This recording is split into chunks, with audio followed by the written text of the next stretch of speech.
Good morning, everybody from Brisbane. David is in the house. Good to see you, David. Thanks for saying hello. And listen, when I was a boy, I lost a lot of hearing in one of my ears because a diving instructor pushed me into the water. And that has led to a lot of auditory adventures. So I wanted to talk about auditory memory today on our live stream.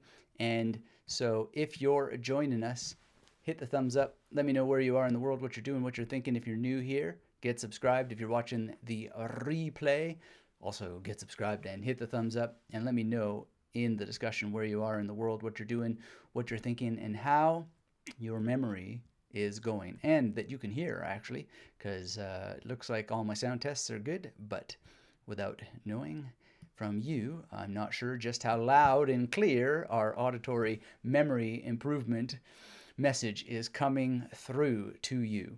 So auditory memory, like I said, I was pushed into the pool by this diving instructor. I was very, very young. Must have been 4 or so. And the way I remember it was that we were learning to dive, and I really didn't want to dive. And he wanted me to dive. And so he just pushed me into the water, and I hit really hard.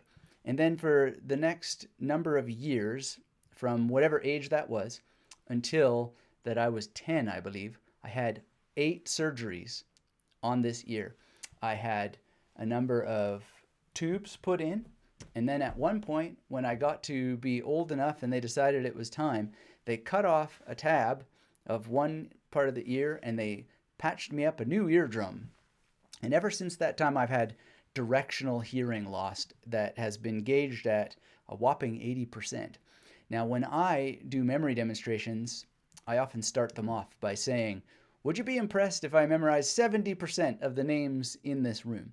Now, that's partly just to make me a little less nervous, but it's also partly because I will almost always mishear somebody's name, particularly if they're foreign language names and so forth, because of this directional hearing loss. And even if it's just a normal name.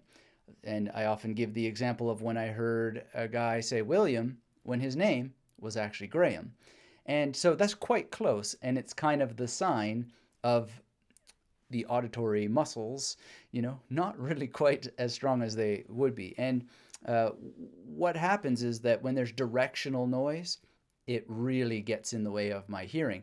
And so I have to really strain to hear and understand and to memorize the names as they come in, which is not necessarily a bad thing, because when you want to memorize information, you got to pay attention to it, right? Because if you don't pay attention to the information, then you can't really encode it, you memorize it or whatever. So it's never been such a bad thing, but it leads me to mishearing things a lot. So it's got me thinking a lot about auditory memory, and people ask about auditory memory. So we're going to dive deep into it and see how we can improve it, because I've worked on improving it a lot, and it can be improved. And I've also had all these surgeries and whatnot, all thanks to being pushed in the pool and losing one of my eardrums, punctured it right through. So David is here. Thanks for confirming that you can hear. David, wonderful, wonderful. Isa here is from Turkey. Wonderful to see you. Manesia is here. Says, hi, Dr. Anthony. I have the history of migraines, which I have to challenge myself to remember things. Sorry to hear about that. Hope that solves itself for you. Really important to, just persevere, push through, find ways, and use memory training to help mitigate some of that pain, because I certainly have had a lot of chronic pain in my life, and just using memory training has been a great way of coping with it, with dealing with it, and I hope that's the case for you too. I've certainly got a lot of chronic pain as we speak, unfortunately, but good to see you, Bill. Thanks for saying hello. I love that name, Yates. Those of you who know the memory world might also love the name Yates. Let me know if that is the case. Adolfo is in the house. Good to see you, Adolfo. Hello, says Adolfo to the Magnetic Memory Method Familia. Yes, indeed. Hello, hello, hello. All right, so let's dive into a definition, because we know that we can improve auditory memory, and the question is how? Well, what we want to do is we want to start by defining what we're talking about. So we're going to define it today. We're going to compare it with visual memory, and we'll just stick with those kinds of things. But obviously, there's tactile memory and figural memory and procedural memory and all kinds of memories. But let's keep it relatively simple. And we want to talk about some auditory memory activities. So we're going to talk about some auditory memory tests, which actually, are kind of like games. And then we're going to talk about auditory memory games that are kind of like tests. And it's going to be a lot of fun. So if that sounds good to you, hit thumbs up, strap in. And this is the opportunity, now that we're here live together, to ask any questions you have about memory. As such, we can pick up some answers as we go along. If there are no questions, well, no problem. Let's talk, though, a little bit about who is this for, because we want to make sure that everybody is on the same page. This is for smarter students who want to take it one sip at a time. What is a smarter student? A smarter student is serious, mature, and absolutely ready to embrace reality. And that's going to mean that we are ready to do what it takes to get the learning done. Smarter students, serious, mature, and ready to embrace reality. And that means we got to take it one sip at a time. We study memory techniques, we implement them, and then we practice with information that improves our lives. So Bill says we're buffering a lot. Sorry about that. It might be your connection. I don't know if that's happening to anybody else. I got all green lights all around, but the internet comes and goes, and it's different for all people. But I hope that you can get closer to a signal, log out and in again, etc. If not, then please just do what you can, and we'll see if anybody else has problems. But I'm just seeing green lights all around. Chrome Woman Walking is in the house. Good to see you. Thank you very much for your super chat. I always appreciate how supportive you are with your super chats. Thank you. That's just wonderful. And not only does it help this project and this initiative, but it also helps the robots know that people care about the great memory tradition. So please keep them coming. And if you would like to contribute, that is wonderful. You can also go and get some swag at magneticmemorymethod.com/swag. We're going to add some new stuff eventually here. But if you don't have a cup or a sweater or whatever, there's a nice little video we send people who show us their cup, which I don't happen to have mine right here, but cups are good. They're a memory tool. Get some, as a wise man once said. Well, thank you again, Chrome Woman Walking. She has her A to Z memory palaces. Bam! Now that's a memory exercise that is auditory in nature. A, B, C, D, E, F, G, H, I, J, K, L, M, N, O, P, Q, R, S, T, U, V, W, X, Y, and Z. Now I have my MP palaces. Yeah, right on. Rock and roll. Woo! Okay, awesome. So, didn't exactly finish that song with a bang, but we'll get there. We'll figure out a new ending. Reclaiming Life is in the house. Hello to all our friends, family, and fellow lovers of memory improvement through learning. Excellent to see you, as always, Reclaiming Life. So if you're just joining us, hit the thumbs up. Let me know where you are in the world, what you're doing, what you're thinking. And we are smarter students together, taking it one sip at a time. Remember, serious, mature, and ready to embrace reality. What does that mean? Taking it one sip at a time and so forth? Well, one thing, I want to congratulate you and compliment you all, because we are focused on the more likely way to get some results from what we're learning, what we're studying, which is not snippetized 5-minute videos and randomly traipsing all around the internet, but actually showing up to have some community, to hang around together, to talk, to extend the conversation, and dive deep into particular topics, to get granular, to really understand as much as we can about certain things, because we don't know what we don't know. And the more we unlock our perspective, the more we know that we don't know, which keeps us humble, keeps us curious, and keeps us taking it one sip at a time. And that is the reality that we got to embrace, right? So congratulations to all the smarter people here. Now, if you are in the Melbourne area, come see my TED Talk, or TEDx, better said, in Melbourne at a wonderful location that has yet to be revealed to me on February 20th, 2020. I think it's probably revealed to people who have tickets, and would love to see you there. And also, if you don't have August booked off on your calendar, consider booking it off, because I've got an announcement about that later. So many announcements, we can't get them all on the one day, but in any case, Mohsen is here. Brilliant feeling to connect with legend. Well, I'm glad that you are here. You are a legend too. Wonderful, wonderful, wonderful. Also, everybody, I am really looking forward to helping a lot of people through the new book, and I need your help to help others. So if you want to join the street team, please come and join us at magneticmemorymethod.com/VM, and really look forward to seeing you there. I'm wondering if we are still live. It says all of a sudden that we've dropped the signal, so maybe Bill was right and we're buffering. Let me know in the chat if you're still here getting mixed signals. But in any case, come join us at magneticmemorymethod.com/VM. And thanks, Mohsin, for being here from Pakistan. Wonderful, wonderful. Kind of curious if we're still actually streaming, given some weird signals I'm seeing here. But I don't want radio silence. Ooh, that would be bad. So until somebody lets me know that they're still here, then I guess I will. Oh, there we go. Adolfo says still here. Excellent. So let's carry on. Let's start to define auditory memory, because it's really good to have a working definition, don't you think? I sure think so. And as usual, I've got a bunch of things to show you and books to suggest, etc. And David says you are good. Reclaiming Life says still here. Been a few times of buffering, but it seems to have gotten better. Great. David says on Facebook you're coming in, but lags a little.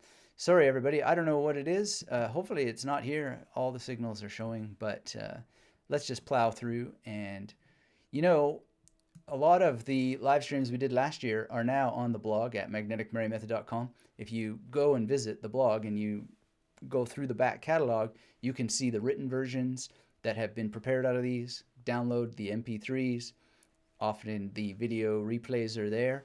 So if you've missed out on anything, not everything is there, but you can certainly go through the back catalog at magneticmemorymethod.com.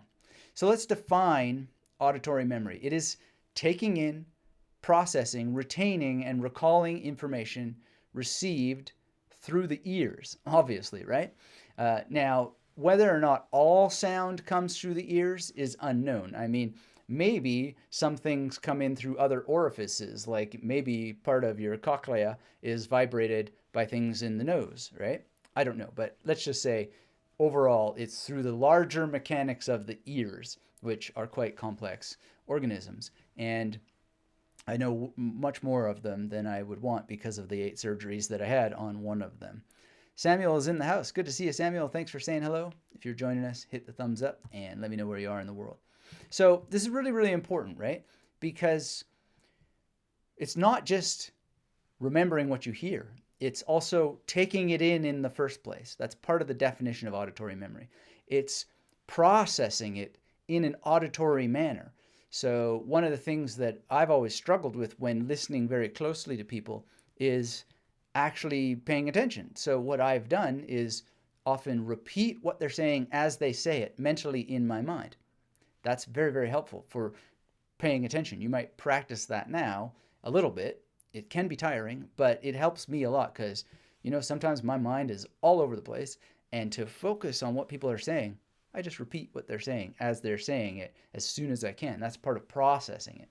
And then retaining it, of course, and is different than recalling it. And you would retain auditory things, perhaps different if you, or you would recall them in a way that is different based on it being auditory than you would if you just read it, or if you just maybe saw some visual information. So if you saw a symbol, would you really recall it with any auditory information? I'm not entirely sure. I don't know all the answers about it, but it's interesting to think through and to really, really get granular about what is auditory and is it really different than visual? And we'll talk about that in a minute.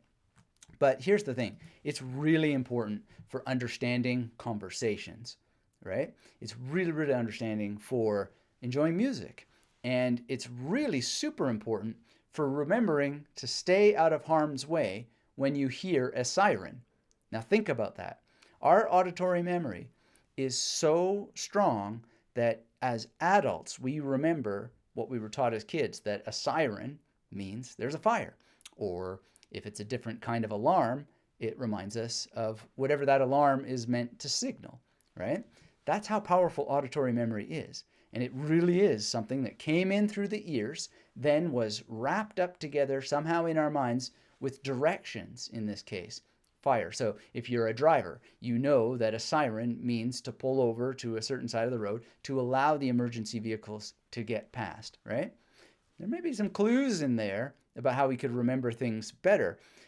For example, if you wanted to play around with it and you wanted to remember certain things better, you could experiment with a little bit of a bell. Now, that might be a bit of Pavlovian conditioning. I don't know exactly what would happen, but when you think about the power of how long and durable the childhood direction that a fire alarm bell means time to execute the exit procedures from a building, there's something really, really powerful about auditory memory that we are not tapping into enough, right? And as Reclaiming Life points out, some people, might have different cues from that siren.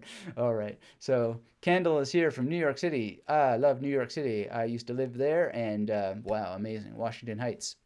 But it's not just directions like sirens, right? We've also got the directions of how to execute something like a course, right? So a lot of people ask me, how do you complete a course? I've got a video on YouTube here that if you haven't seen it, it's directions on how to complete a memory course. Here's the secret. It's directions on how to complete any course on the internet or video course that you might get on a DVD or whatever. So the link to that is down in the description below. I hope you'll check it out and follow the directions. Listen to what I'm saying. Put it into action. Auditory memory has a test always. Did you follow the directions? If not, you got work to do on your auditory memory, because there's a whole lot of people who are missing the steps. Why are they missing the steps? Well, if they're taking video courses or they're watching videos, they're not hearing the instructions, because the test of whether or not you're hearing the instructions are following the instructions, right? So it's very, very, very important. Very important. All right. David says, was watching a Vietnam series on Netflix yesterday. One of the POWs memorized a couple hundred names of the POWs in his camp using the old McDonald's song. Amazing. That does sound amazing. Sorry to hear about that guy being in that situation. But amazing that he did that, and definitely using that song would link into auditory memory. Back to directions. We really, really want to focus on this. If you can't follow directions, you might have an auditory memory problem. It's really, really that simple. So here's my direction for you. Make sure that you go to the description below this live stream, come back to it if you have to, and follow up with this video if you haven't seen it. And even if you have seen it, watch it again so that you can get more out of the courses that you watch and then get more results in life. Because chances are a lot of people aren't listening to the directions. Now, don't think that I'm pointing fingers at anybody, because I often myself miss certain things, and I go through things a few times just to make sure that I've got all the bases covered. I got the full bird's eye view.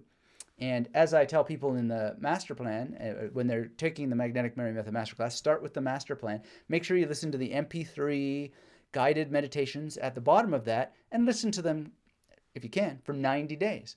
Why? Because you want to really make sure that you've developed all of the brain chemicals essential to habit formation, right? So we're talking about dopamine, myelin, all the opioid receptors, just bam, and then really getting this strength. So you think magnetically, you think in terms of spatial memory magnetically, all the 8 modes magnetically. If you can hear that instruction and do it, and if you can do it for 90 days, you will be very, very switched on to how to memorize in real time, how to make spatial memory palaces out of nothing in real time, and be able to weave magnetic imagery into place in real time. But you got to be able to follow the directions. And to do that, you got to listen. All right. So, and again, don't want to sound arrogant at all, because I myself have to listen too. I'm taking courses. I have to follow the instructions. I've been taking a course over the weekend. I followed the instructions. I listened deeply for instructions. And the reason why I listen deeply for instructions is because then you just take notes, perhaps on a piece of paper, and then you do them. It's just that simple, right? But it's not that simple if you're not listening for directions and then remembering that directions need to be executed. So one auditory memory lesson is to just start training yourself to hear directions and then make a plan, process it so that you retain it and recall it, and then execute. Very, very simple. Now, to carry on with our auditory memory definition, it's actually just one of many areas of auditory perception. So please understand this. Auditory memory is not all of your auditory perception. It's just part of it. So what might be some other parts? Well, there's spatial hearing. So this is important, right? Because when we create memory palaces, we can also think of the sounds of the memory palaces we want to use. What was it like when our mom was cooking in the kitchen of our childhood thing?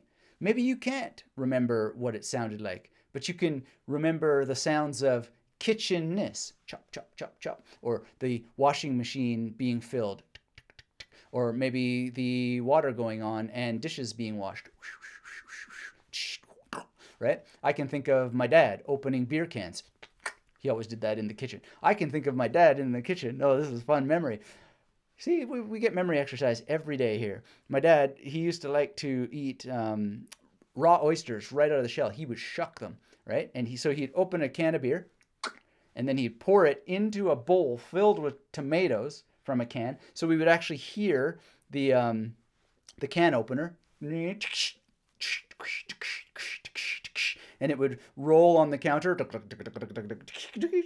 It's just like such an amazing thing. And then into this bowl, and then the beer can, and then he'd pour the beer into the tomatoes, the canned tomatoes in this bowl now. Maybe stir them around with a spoon. Clink, clink, clink, all that stuff. Then he would shuck one of these oyster shells, and then he would go, and then it was just so bizarre set of sounds, right? And that's what he liked to do. He just liked his beer, his canned tomatoes, mixed all together, and oysters, raw oysters, right out of the shell. Oh, and there's more sounds, right? Because we have the sound of the shells being thrown into the sink, right? And it's just like such an amazing array of sounds. So why is that spatial hearing? Well, because I'm thinking in my mind the relationship between the sink, the counter, where these tools were. And this is spatial memory meeting auditory memory, right? I'm exercising them right now. So imagine that you think of your dad or your mom or some family member at home, something they did in the kitchen, and then start to think about how you could use sound to hear that fridge opening. Or maybe just, you can remember that weird experience when the reticular activating system in your brain starts to work. And how do you know when the reticular activating system in your brain starts to work? When the fridge shuts off, right? Have you ever had that experience where you just notice the fridge fan goes off? Well, why do you notice when it goes off, but you didn't notice that it was on the whole time? Well, that's because of the reticular activating system in the brain. Weird stuff, and it's part of auditory memory. And so just think about spatial elements and the things, like when you think of your fridge, where is your fridge, right? Other ways of thinking about spatial hearing would be echoes, right? So you may have had that experience where you walk through a tunnel or something and you go, echo, and it goes echo, echo, echo. And you can just imagine spatially where that wall is, where it's bouncing back, boing, boing, boing. And, just lots of things like this. Then there's object perception in your memory. So this is pretty exciting to think about, right? Like I just did it really with the fridge example, with the fridge fan turning off. But you can think of all kinds of things, like when you hear a plane, right? Your brain is amazingly targeting where it generally is in space. Now, its accuracy may not be spectacular, but we've probably all heard like a military jet flying by, and it's behind you, and it's spinning around, right? It's just the most amazing thing. The brain is such an incredible thing. And so that's spatial hearing and object perception. Then there's pitch. This is, things that may or may not have to do with music. Usually it has to do with music, timbre, all kinds of stuff like that. Then there's imaginary sound, right? So, you could think in your mind, and this is kind of an exercise you could do, is can you imagine the sound of people's voices? You could do an alphabet exercise. Who's your A? Well, can you hear Al Pacino's voice in your mind? Hooah! Right? I don't know if my Al Pacino impersonation is any good, but that's the thing that I can hear so well in my mind. Hooah!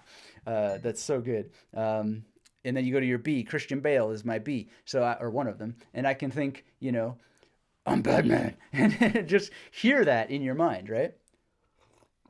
Cookie Monster. Now I can't do an impersonation of Cookie Monster for C, but just C is for cookie. Just can you hear it? I can hear basically what it sounds a little bit. Not accurate, but we have this. We have imaginary internal sound auditory memory. It's a miracle. Enjoy it. Thumbs up if you haven't hit thumbs up already for the miracle of your imaginary memory. You can also hear music, right? Is it internal? Is it imaginary? I'm just thinking, who knows that song if I sang it reasonably well? Tacky is in the house. Great to see you, Tacky. Thanks for saying hello. If you're just joining us, hit the thumbs up. Let me know where you are in the world, what you're doing, what you're thinking. And Manajay says, I studied engineering thinking I don't have a good memory for other student subjects. I just memorized a 70-line Persian poem after listening to you. I wish I knew these skills 45 years ago. Life would have been much easier. Thank you so much for sharing that, Manajay. Congratulations. I will clap silently as possible to send you your congratulations. Everybody here who cares about the great memory tradition, give your congratulations for Manajay, and let's break the 80-20 rule. Come on, everybody. That is amazing. Shay says, amazing sound effects. Excellent. Good to see you, Shay. Wonderful, wonderful. It's been a while. Always wonderful to have you join us. If you're just joining us, please let me know where you are in the world, what you're doing, what you're thinking. Reclaiming life. C is for the unmentionable. All right. Taki is from the top of the world in Nepal. Wow. I hope to visit you there one day. Let's make it happen.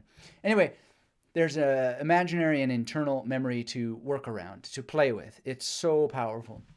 And then there's non-musical impact. So there's the sounds of impact, which would get with object perception. So, you ever heard a vehicle crash into something and you're like, you know, right, that one object is hitting another. That's not just object perception, but it's impact perception, right? Isn't sound such a miracle?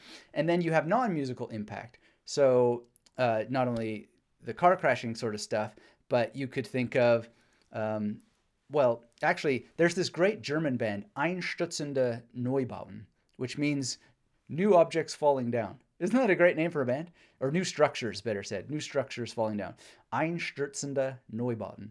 And Andrew Unruh, he actually was over at my place for dinner one time. And I always remember seeing Einstürzende Neubauten at a concert. And he had these little things like this. And he was just dropping them.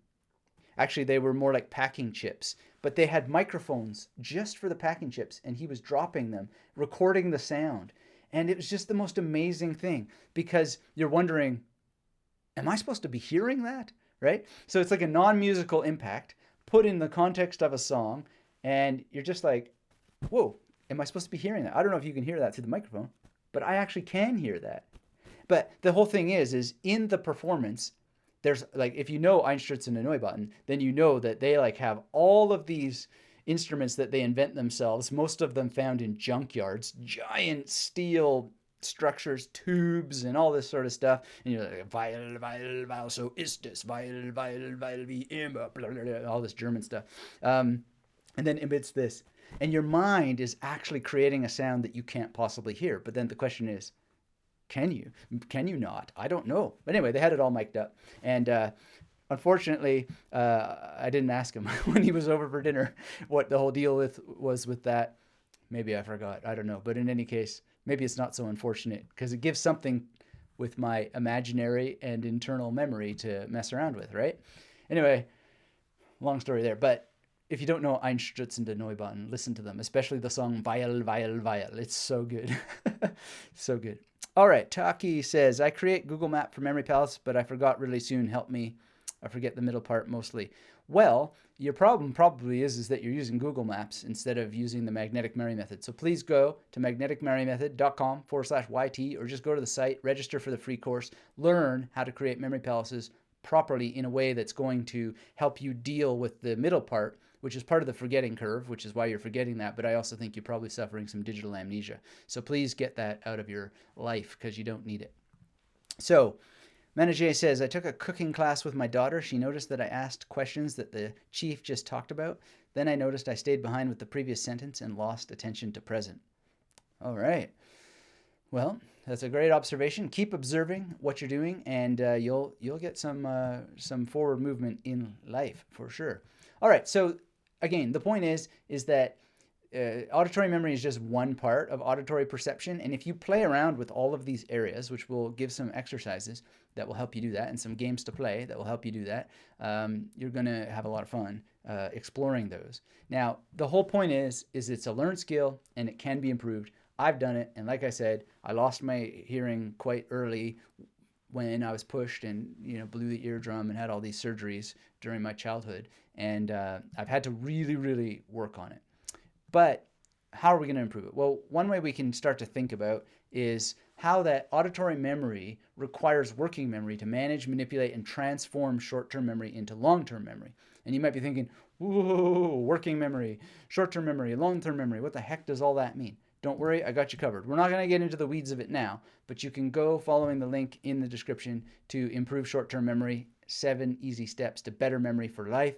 Download the MP3, share this around, please, and enjoy learning more about it. But basically, the idea is that when you just process information in a way that you're encoding it using elaborative encoding, ideally with a spatial memory component known as the memory palace, what's going to happen is it lets you transcend all of these terms and get information from your working memory or short-term memory into long-term memory really, really quickly and with greater permanence, because you'll use a process called recall rehearsal. And it's a lot of fun. And basically what we want to do is we want to think about our strategy for developing these skills, all of which the magnetic memory method is designed to help you with. And so when Taki asks, please tell me daily exercise for memory, the number one kingpin, if you just want to go for gold, is to learn how to use memory palaces effectively. So again, please go to magneticmemorymethod.com, get registered for the free course, complete it thoroughly. This is the direction to remember and to make sure that you do. Thoroughly means from beginning to end with all the parts, and fill out the worksheets, etc. And don't miss any of the steps, because you'll slow your progress and potentially lock yourself out of the skill you're trying to have. So this is really, really important. Anyway, I don't want to bog us down with short-term memory definitions and long-term memory definitions and working memory definitions, because at the end of the day, it's really just about a holistic process where you're going to move the information into long-term memory as quickly as possible as a smarter student. And remember that smarter students are serious, mature, and ready to embrace reality. And the reality is, and you're very welcome, Taki, that you need to take full courses from beginning to end to understand this. You're not going to snippetize it together from multiple free YouTube videos and endless podcasts. The podcasts will help you, but they are actually for magnetic memory method students, to encourage them to continue to help them implement. Never forget to implement. There are so many of them now. You would think that I actually, am in love with them, the people who use this technique. I think maybe I am. There's no getting around the fundamentals, though. So many people are running around the internet like crazy, trying to piece things together. Do you not care about your time? Do you not respect your precious, limited resource called life? Get a course, take it seriously from beginning to end, and then come back and we will patch in all the gaps progressively over time after you have the fundamentals. That's what smarter students do, those who are serious, mature, and ready to embrace reality. Because the reality is, without the bird's eye view, without knowing through a structured program what to do and how to do it, you're just going to be slowing your progress at best. And at worst, you'll be locking yourself outside of a skill you could have inside of a weekend if you just sat down and took a course from beginning to end. Easy peasy, lemon squeezy. Just do it. Nike 101. All right, so let's talk about visual memory versus auditory memory. Visual memory involves information that you've seen. Pretty obvious, right? Well, it's not that obvious, but it is obvious that visual memory would tend to have something to do with information that you've seen. But what if you've seen and heard it? That's obviously an interesting dimension. We'll talk about that when we talk about memory games and exercises in a moment. But auditory memory obviously involves information that you've heard. But of course, you also have the ability, for example, to visualize, potentially, or to otherwise conceptualize, even with a non-visual element, what auditory information might look like. So, for example, you could imagine in your mind that as I'm speaking, there's a radio wave going, right? Like, or whatever, like a sonographic wave. And that is a way of you seeing, so to speak, or imagining, using that imaginary perception of what the sound of my voice looks like. I see it with a mic signal right now, right? It's amazing. And it's really, really interesting to think about this. And we'll think about how these blur together a little bit more. Iconic memory is another thing. And if you need help with iconic memory, thinking about what exactly it means to visualize and to remember visually, you're going to want to check this out. There's a couple of exercises that you can do just in visualization. But one thing that I want to share with you to really help nail down how you can bridge visual and auditory memory together like that is mind mapping. So both the Memory Palace and mind mapping, they use keywords and images that trigger words to exercise both auditory memory and visual memory at the same time. So, for example, let me have a look here at one of my mind maps. This mind map has an image right in the beginning, right? And I can just look at it and go, like, if I look at this, I just think, what the heck was I mind mapping about? Well, because this is right here, I know it was my flashbulb memory post. So if you haven't seen the flashbulb memory post, the link is in the description below. And I just know exactly what that is at a glance because I'm using an image to trigger a word. So flashbulb memory, right? Was I saying light bulb memory? That was a little bit of a slip there. If so, I seem to have this sensory perception, memory perception that I may have got that wrong there. But flashbulb memory was what I was writing about. This is a sound, right? Coming from an image. So auditory memory can be exercised by looking at mind maps that you've created. And there's another mind map example that I would like to share with you that shows you how that you can just use images to help trigger interesting experiences that will get your auditory memory flowing. I also got to at one point show you this mind map, which helps you memorize the major system. But I might not be able to find this other example as quickly as I would like. Here we go. So this is a visual example from a mind map for a novel, for example. And so, yes, it has some words, some keywords, but when I look at this, this instantly tells me what the novel was about, and then I can enunciate it with sound. But I can also just look at the image and go, oh, computer, right? And then here it's got a ghost and a prison sort of thing, and I can think, okay, so I know that I wanted the ghost to be haunting the character at a conceptual level to involve prison. And now the whole story is coming back.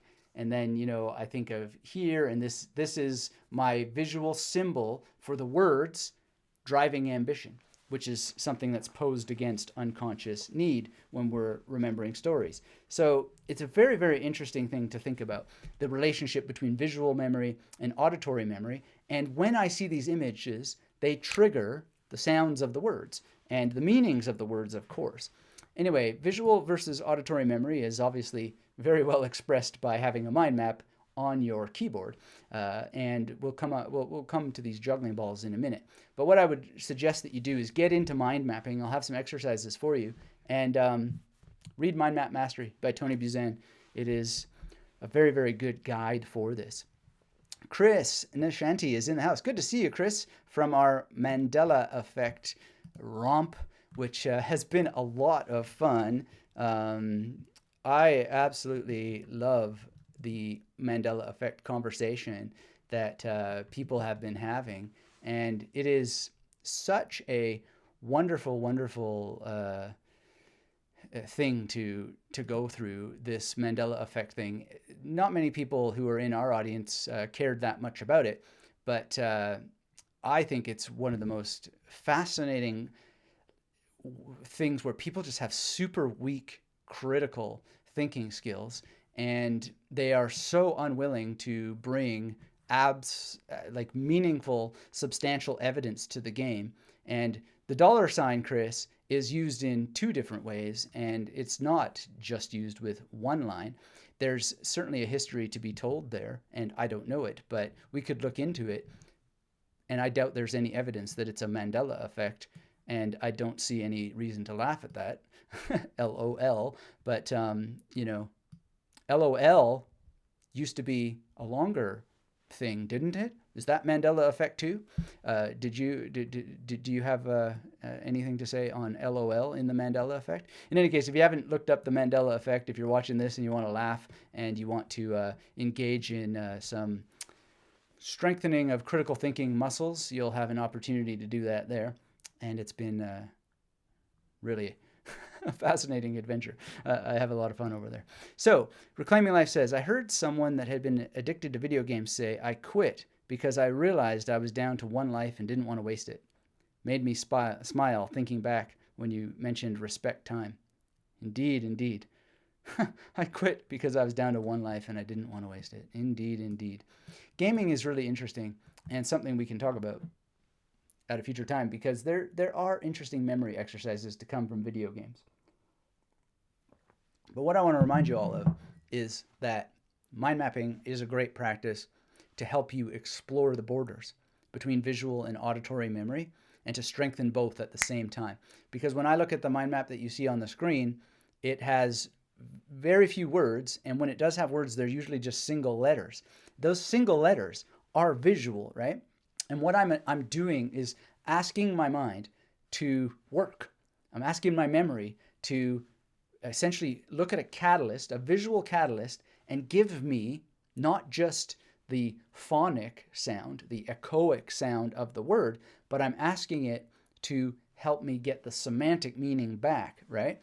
And so it's triggering a number of responses, and not always in the same order, right? So this is really, really, really important for everybody to start to practice as soon as you possibly can.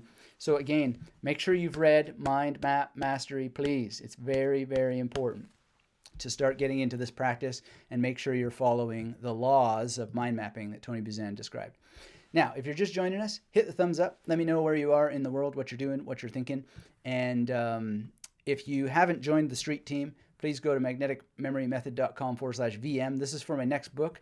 I am going into the audiobook studio on the 28th of January.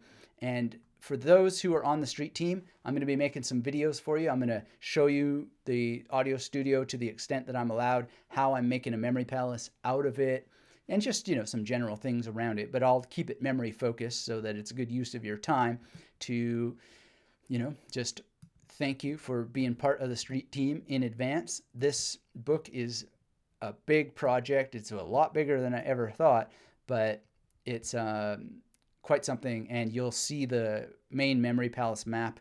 Alex Mullen got back to me the other day, and I was asking him, what do you think of this mind palace or this memory palace map? And he basically, because I was saying, can I prove it? You have won the World Memory Championships 3 times. Any feedback whatsoever, I know you're busy, would be amazing. He just said, I don't think there's going to be a better memory palace than that. I mean, that's not exactly what he said. I didn't memorize the exact quote that he said, but it's got his blessing. And more than a few other memory people have said that they think it's a pretty good memory palace map. And, we're not going to be perfectionists about it or anything like that. There will be more to come, and I hope so. But we also want to try our best. So if you want advanced reveals, you want to get some videos where I'm in the audiobook studio and other elements and just talking about memory, then make sure you go to magneticmemorymethod.com/VM, register your interest, and be part of the street team. It's very simple. It doesn't oblige you to anything, although I am going to, ask that you do street team stuff if you're so obliged, to help with the launch of the book. And remember, now really is the time, because as Mr. Death always says, catch you later. Going back to Reclaiming Life's point about, one life and don't want to waste it. Also, if you're in the Melbourne area, come see my TED Talk. It's quite a challenge to write a TED Talk. I got about 5,053 things I want to say, and I can only say one thing. And That's a great brain exercise, actually, and a memory exercise, too. So if you're in Melbourne on February 20th, I'd love to see you there. And just look up TEDx Docklands and say hello if you're there. All right, so let's talk about some auditory memory tests. Now, memory games are coming up, along with some general memory activities or auditory memory activities. But in terms of testing, I like to do podcast tests from time to time, and it's very, very simple. All you got to do is listen to a random sentence and try to remember it. So, you can just scrub to the middle of a podcast, listen to what's being said there, and then memorize it. And then wait 30 seconds, then write it down by hand what you heard in a notebook. Very simple, right? And then check the record, see how you did. Very, very simple. Now, there are some players that allow you to slow it down or speed it up. So you can increase the difficulty or decrease the difficulty. Beautiful. It's a beautiful auditory memory test that also will exercise, especially if you have memory techniques. So you can do it in a passive memory way by not using memory techniques, just to see how much accuracy you can bring to the game by memorizing without doing anything and seeing what you remembered. And then you can actually do an active memory test and use mnemonics as you go along and see what happens if you just focus on keywords, how much of the incidental words you can also get back. And that will teach you some interesting things about, how language works and how that you can fill in the blanks often with great accuracy if you just focus on keywords. So that's an auditory memory test, the podcast test. Then you have the music test. We got a weird typo there. I wonder what kind of Freudian slip that is. Listen to a strong. The more abstract, the better. I must have been drinking some strong coffee. Ooh, I love that coffee. But I meant song. Sorry about that. But listen to a song, and the more abstract, the better. So, you might listen to Weil, Weil, Weil by Einstürzende Neubauten. That's pretty abstract. I think it's about as abstract as it gets while still having a decent tune. Then wait 30 seconds, and then get out a device and record yourself singing or humming the phrase. So it's something like like that, right? Weil, weil, weil, so ist es. Weil, weil, weil, wie immer. Weil, weil, weil, immer weil. And see how accurate you are. Just go to Google and say, top 10 hits from some decade you are not aware of. And, maybe you find some Mel Torme song or something like that. Just listen to it. Try to remember the main tune. Turn it off. Get a recording device. And then sing back how you remember the tune. If you're super advanced and you have memorized, for example, what E sounds like or A sounds like in a particular pitch or tone, then you can also see if you can name what notes it's in, what the root note is or whatever. That could be another advanced level of challenge to add.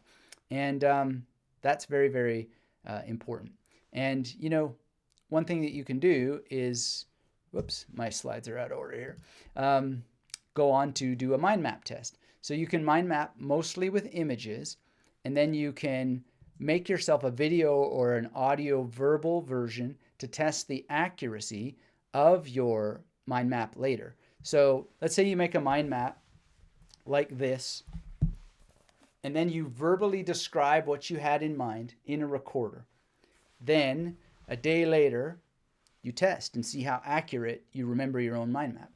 You see how accurate 30 days you remember your own mind map, etc., based on your verbal description. See how closely your verbal description matches, right?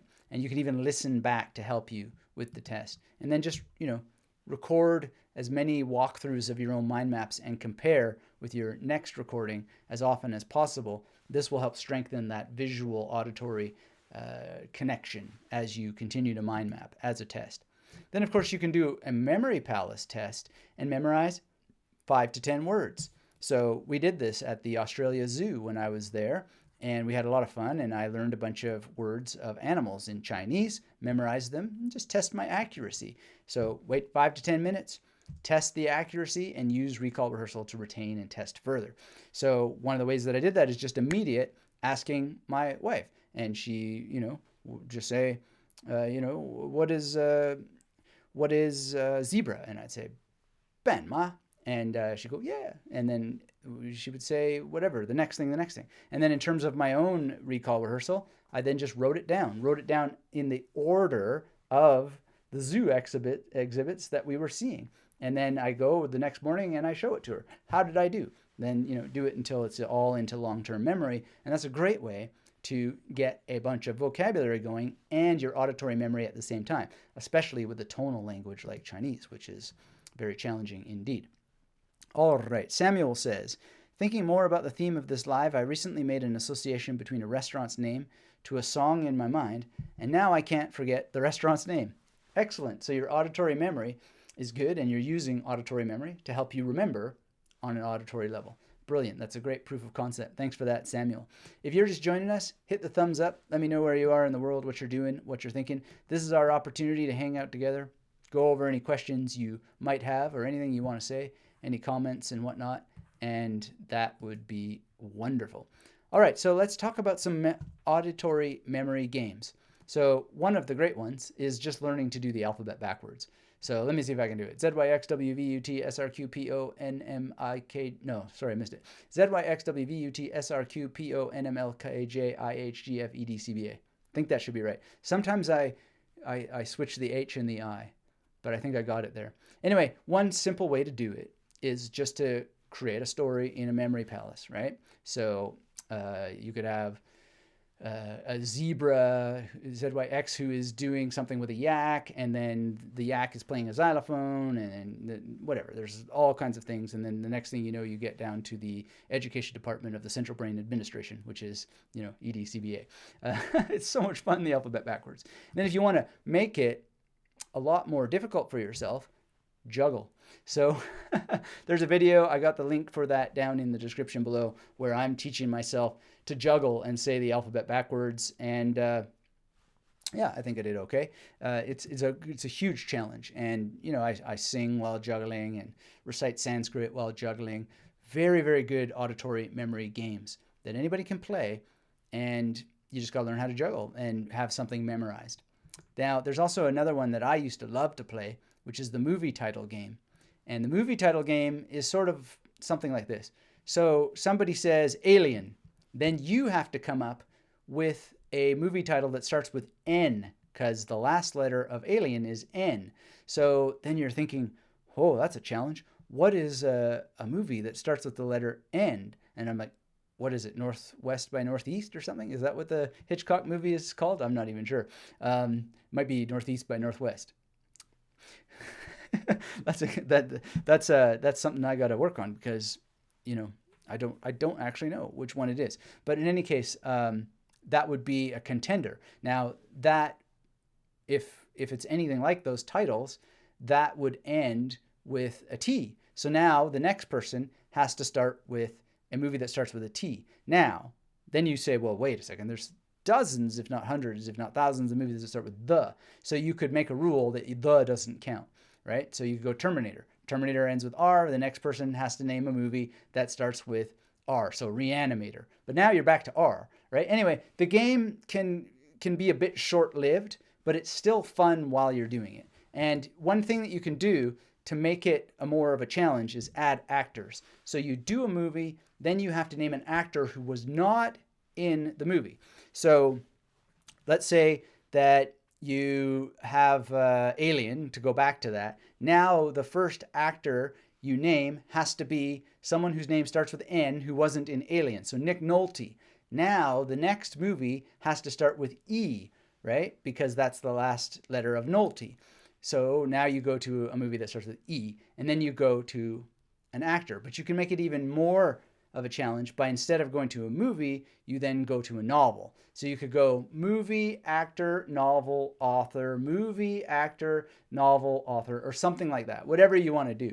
And then it has much, much more longevity, and it has much less recursion that leads it to be circular and boring, right? So that's how I used to play it. And we used to go on and on for hours with this. We'd come back and forth to it. I don't think we ever did it for an hour, but we would play it again and again and again on a car trip. And over a year or two, I remember my former wife and I, we must have done it really literally for hours. We loved it. It's really good and it's a lot of fun.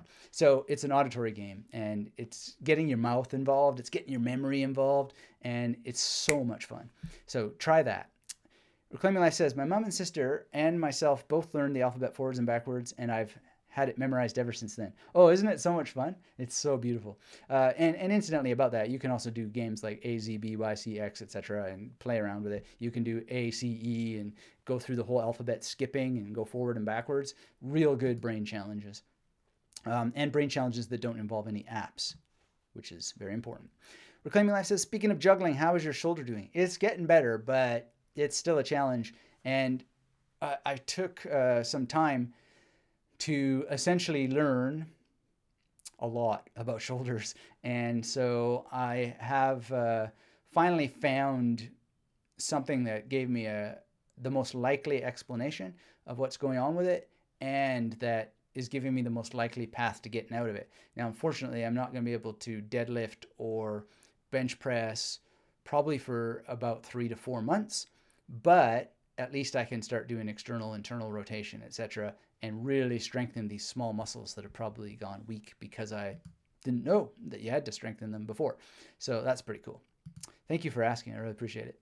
And yeah, if you're joining us, hit the thumbs up. Let me know where you are in the world, what you're doing, what you're thinking, and how things are going.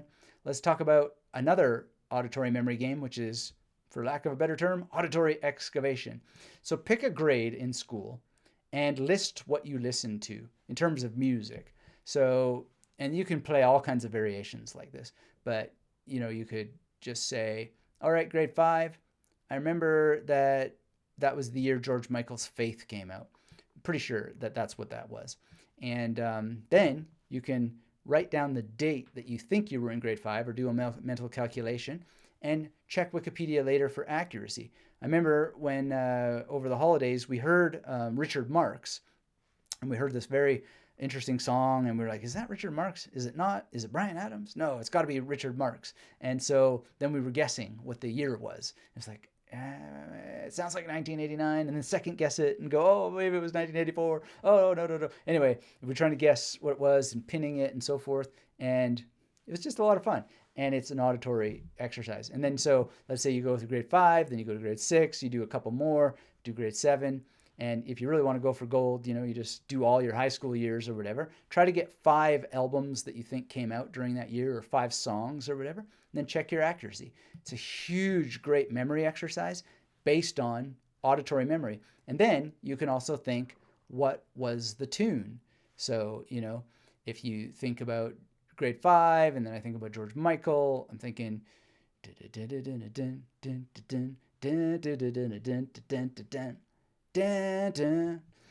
like that, right? So then I can go and listen to it. I can record myself and then go and listen to it and see how accurate that was. And then I can think also, what else came out that year? What was I listening to that year? I don't think it was the same year, but I remember I would have had also Metallica's Master of Puppets. And it's the same sort of thing. So we can really dive in, and it's worth it. Like, how exactly is the bass solo in Orion, for example? Do do do do do do do do do do do do. And without having heard it for a long time or playing it, can you actually go and sing it? Like, how many bars was it, etc. Do do do do do do do do do do do do do do do do do do. And what, if you really want to get granular, like, what were the particulars of the actual note structures that are executed there? Because he's got some real fine details. This is to the extent that you have any musical skills, but nonetheless, it's fascinating to dig real deep at a year-by-year level. I think that's really, really important. Then from there, you can dig out all kinds of spatial memory exercises as well, like build memory palaces out of it, etc., etc. Artist Lie is here, says, loving your teachings. Well, thank you, Artist Lie, and I hope you're not lying when you say that. But if so, I appreciate you showing up to say, to tell a lie. It will be a white lie. But no, thank you very much, all jokes aside. Dylan Roof says, what is your opinion on health supplements that claim to improve memory? Are they recommended, and if so, what specific supplements help? Thanks for that question, Dylan. And my opinion doesn't matter. That's the first thing that I would say. What matters is your diligence in doing your research relative to your goals. Now, if you want my opinion, I can't even really give it, because all I can say is my own research has shown to me that there are no memory supplements. There's no such thing. The best I've seen is a 0.05 improvement in verbal memory. I don't know what that means, and it just sounds like a lot of gas. I mean, it sounds like a lot of flash and no gas, right? So, but I would just go back and say, why would my opinion matter? What matters is your due diligence, your critical thinking skills. I think your critical thinking skills will show that there's no such thing as a memory supplement. If it's put in a bottle and it has ingredients added, what the heck, man? That's just garbage in the system. It has to be almost by definition. Now, I could be wrong about that. I could be dramatic. I could be an extreme person who's just rah, rah, rah. I don't know. But just basic logic would indicate that if it's in a bottle and it has ingredients added, then it's not going in the system, because what couldn't you get from a well-rounded diet? Now, some people will say, oh, but, this, that, and the other thing. And I just say, fine, if it works for you and you're happy putting it in your body, pay the piper. Caveat emptor, for sure. So I hope that helps answer your question. I really don't have an answer, but I think that drinking water is the ultimate solution for better memory for most of us, because most of us aren't drinking enough water. And a well-rounded diet, but you've got to see diet as a thing that is particular to you as an individual, and really dig granularly into the study of nutrition to make sure that you're getting nutrition. And nobody's gonna, give you this magical readout that, hey, just do this. Things change over time, and you've got to be responsive to the change. And yes, I think I've made my agenda clear. If it comes in a package and it has added ingredients, well, I think that says it all. Belty is here. I really like your videos. I have made a lot of memory palaces with vocabulary. Excellent, Belty. Thanks for being here. Good to see you. I really appreciate you saying hello.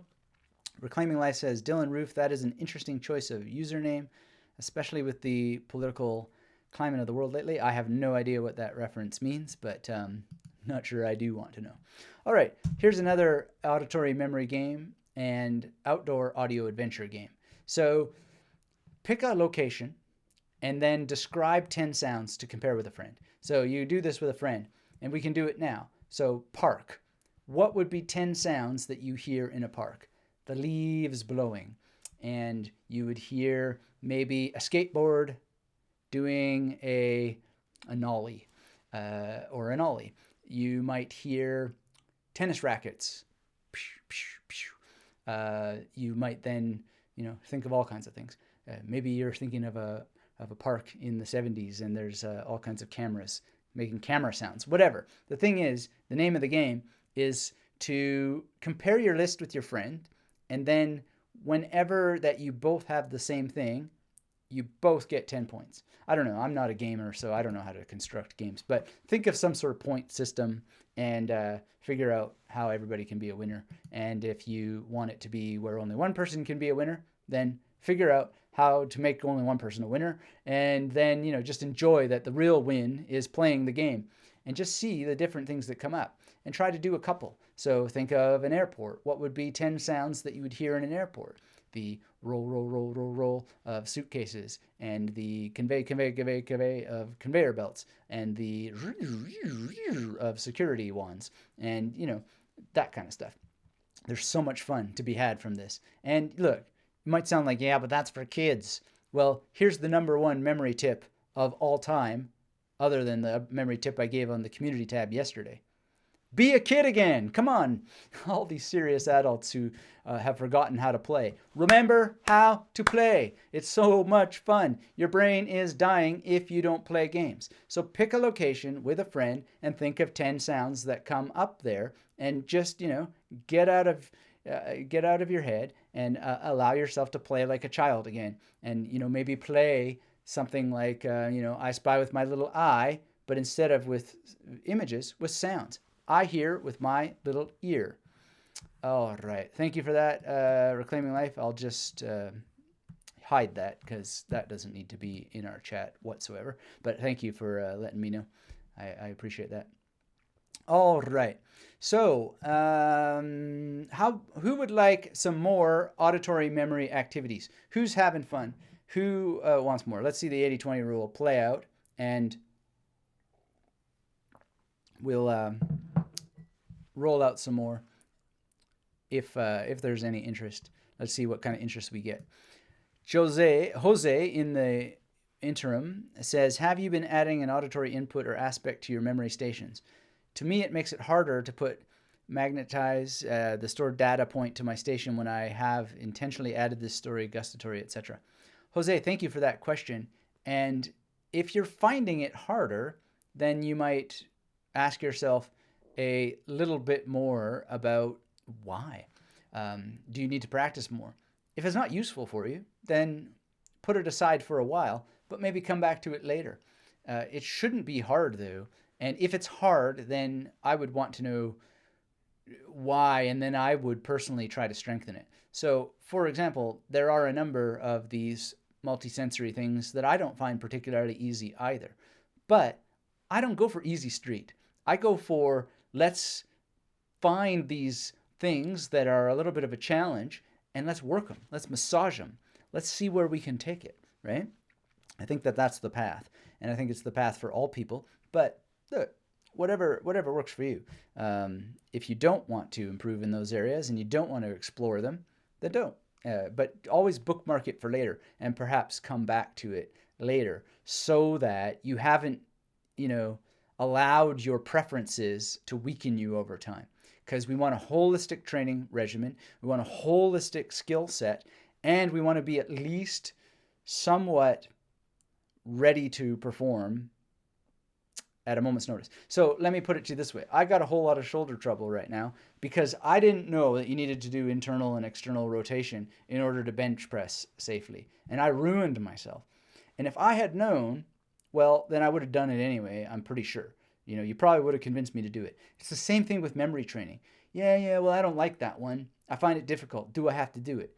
Well, if you want to be really good at these memory techniques, and you want to be able to execute any last move, even with your head cut off, then do it. If you don't want that, then don't, right? You want injury on the job, well, then, that's the sort of thing that's going to happen. And maybe we don't need to take it exactly that seriously because what injury could happen? I don't know, but it could mean the difference between passing and failing an exam. It could mean the difference between getting a raise or a promotion. It could be the difference between, I don't know what, but I would be well practiced with all that stuff myself, and I wish that I'd been well practiced with these granular little exercises I didn't even know about to avoid injury, because the injuries that I have suck. And the little mistakes I've made with my memory and so forth over the years, they suck. And they could have been avoided with just some proper, holistic, ongoing, consistent training with the things that maybe they're not my favorites, and I don't care about favorite. I care about just doing what it takes to be prepared to execute any last move, even with the head cut off. All right. Reclaiming Life wants more. We haven't even got the 80-20 rule here yet, but for you, you got it. Chrome Walking says, I am having fun listening while organizing my papers. I used some memory techniques during the nurse report tonight. I still remember the blood sugars from 3 p.m. All right, that's amazing. Jose says, Coolio, yes, push the envelope with this as a training method that you can add as a fun aspect to the memory application. Thanks for your patience. No need to thank my patience. I appreciate your question, and I'm glad to know that the answer lands in fertile territory. Doesn't always, as we saw recently this morning on the photographic memory scams and fallacies post, where someone was given a wonderful example of how to use memory techniques and immediately complained. That's sad. So the fertile soil is not everywhere, as one would hope, but it is there for you, and I appreciate that. All right, so let's get into some other auditory memory activities, even though we haven't even cracked the 80-20. So one thing you can do is assign colors to directions. Now, normally we know that red means stop, orange means yield or begin to stop, and green means go, right? Well, what if we mess around with that? What if we say pink, blue, and I don't know, orange? No, we already got orange. Pink, blue, and purple, right? And now we say, well, pink means stop, and blue means yield, and purple means go, right? Now see if you can remember that. So, and do this in a group if you like, and just start to mess around with that. It doesn't have to be those directions either. You could say, for example, that blue means yell green, or green means yell blue, like that sort of thing, which if you know your memory science, this is a test in memory science, and kind of a fun one to play around with. So you could do this, but I would suggest that you just get some colored paper, some colored index cards or whatever, get a blue card that has green written on it, and then, show the blue card with green, and then have a direction. So you could even go more strange, right? So you could have a blue card that has green written on it, and then the direction is to yell truck, right? And then you have a number of colors, and you say, when you see this, yell truck. Then you could have a green card that says blue, and there you yell helicopter, right? And so it can be quite a challenge for the brain, and you could assign kind of point systems to this game, and et cetera, et cetera. I think it's just, I don't know, I think it's just worth it for the memory exercise, but you can turn it into games if you like by assigning point structures to it. So that would be something to explore. All right, another activity is to record your own audiobook, right? So, find a book and record it.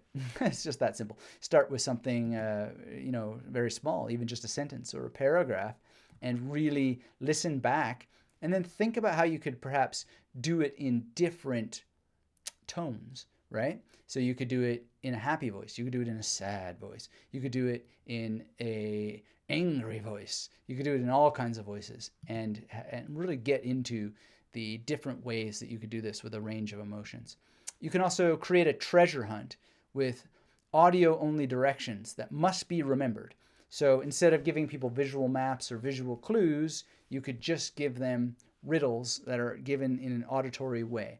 So imagine you have, 3 pieces of treasure hidden, and you're going to say verbally where they're hidden, and in a way that's encoded a little bit, so they have to figure out the riddle, and they have to remember, just to make it kind of easy on the brain. And they have to remember basically, larger distances between them, so that there's a bit of that spatial memory coming in as well.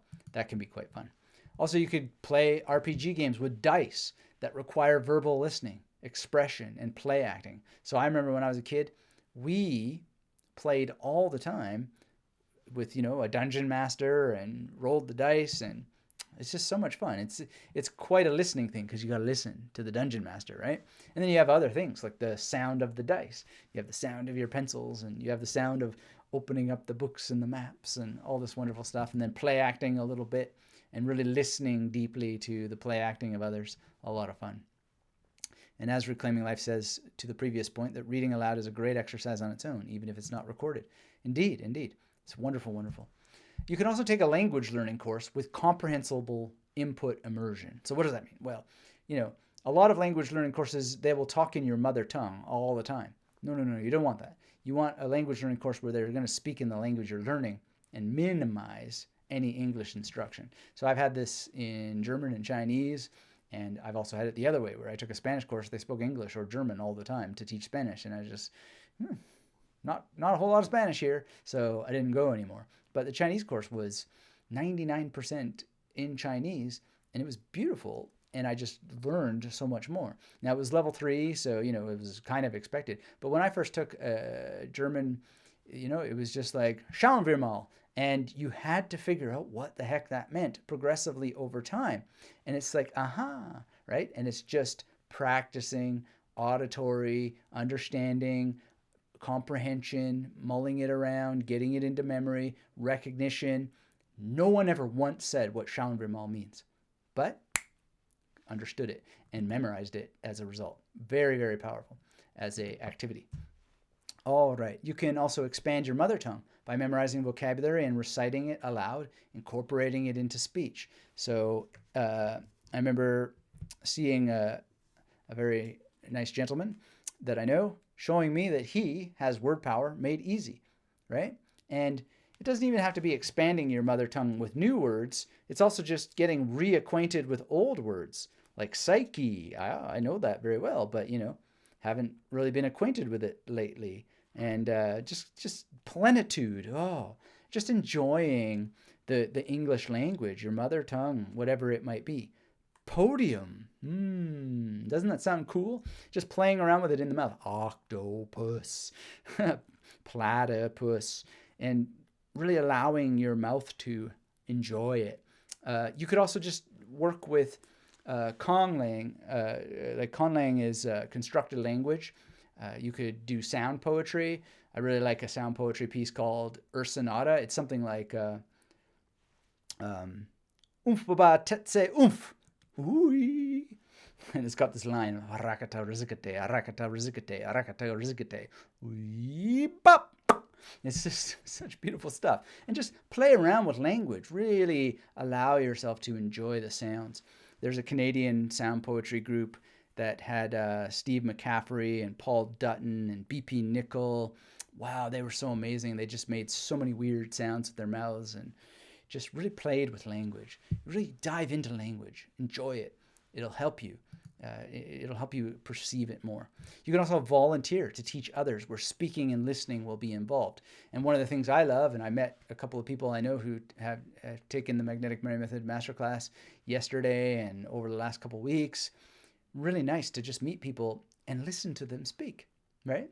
And just really pay close attention to what it is they're saying and hear their mannerisms.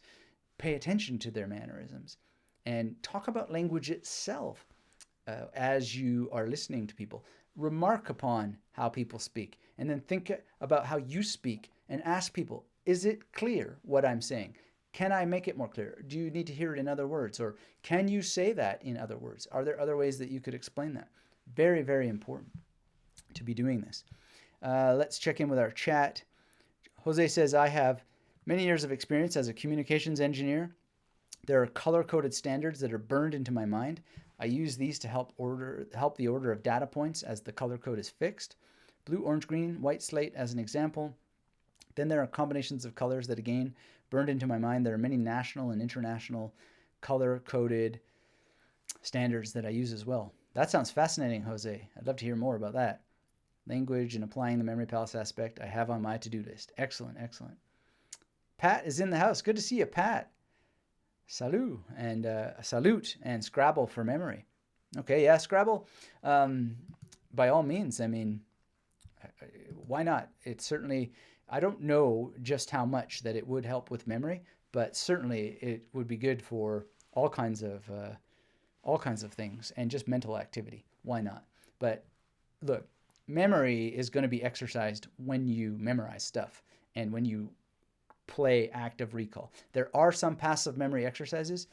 I don't know if Scrabble would even count as passive, but possibly. I don't know. But anytime that you're displaying information visually in front of you and you're working with things, I do not think that's a memory exercise. I think that gets into all kinds of other things. But let's put it this way. If there was a version of Scrabble that was blind, where you had to memorize what it was that the other player put out. So for example, imagine there are Scrabble pieces and someone put triskaidekaphobia as a word there. And then they covered triskaidekaphobia. And then you had to remember that triskaidekaphobia was there. And then you're going to put another word like anti-distal establishmentarianism. You have to think, does triskaidekaphobia have an A in it? Oh, yes, I think it does. Does it? Triskaidekaphobia. I don't know. I haven't seen it spelled for a long time. But let's say it does in the triskaidekaphobia. Let's just say it's there. Then I could put anti-distal establishmentarianism, right? But if you have to remember words that you can't see, and somehow in this game they can't see your words, but they can see theirs, or maybe they can't see their words either, and then you have to do blind Scrabble. Now that would be a memory exercise. But anytime you see it, then you're doing something else with verbal cognition. I don't know that it's a pure or even an exercise for memory. Anyway, I don't know, but let's see what we can do to get that figured out. But I think the Scrabble we just described is another level, indeed. So Reclaiming Life says language exchanges where you talk with the other person often are great to both learn a new language and to become more efficient and concise communicator in your own tongue. Indeed. I mean, one of the things you learn when you learn another language is you learn how your own mother tongue operates. And you also just learn how that others operate in language in a way that you're not really aware of until later. And it's quite an experience. It's quite an experience. And then you become very, very sensitive and attuned to regional dialects, sometimes neighborhood dialects, really. And it's really quite fun. And it really tunes your ear to listen more closely to what language is. Very, very fun. All right. So you can also memorize song lyrics and just listen and sing along in your mind. That's a very different thing than singing along out loud. Because often when you sing along out loud, your actual muscle memory will cue you to things, and you're not doing a pure triggering of the numbers. Of the actual words and phrases. So silent recall is quite different than verbal recall. So do the two things and play around with that. Pat says, just learning and remembering 119 two-letter words is a start. Yeah, that could be. Indeed. Reclaiming Life says, through them, I've realized how many superfluous words I use when talking. Well, yes, we do use a lot of superfluous words, some of us, and why not? You can also find books with discussion questions and then listen to the audio versions. So, sometimes novels will have sort of prompts for answering questions or having discussions. Still Alice, for example, is a novel about memory loss and Alzheimer's, and it has prompts for discussion. Listen to the audio version, then read the prompts for discussion, and obviously answer the questions. Answer them in a verbal way, answer them in writing, and share out loud. Kyle is in the memory house. Awesome. Good to see you here, Kyle. How long do you have to be familiar with a place before using it as a memory palace? Seconds. You can just make impromptu memory palaces like that. That's relative to your skill with using memory palaces as such.